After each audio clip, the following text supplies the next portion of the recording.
Всем привет! Ну вот, угадайте, где я?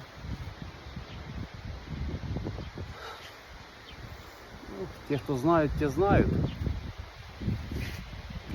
Как-то вот так. Вот. Ну что, я на рыбалке.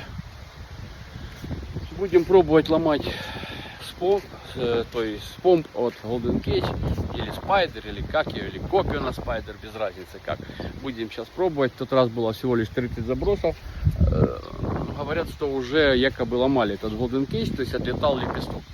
В принципе, я догадываюсь, где он ломался, и я вам подскажу, ну, догадываюсь, в принципе, причину, почему он ломался. Скорее всего, что это моя догадка, но я думаю, что она верная. Ну что, буду разлаживаться, ну а чуть позже будем выкидывать вам видосики по ходу действия рыбалки. Всем пока!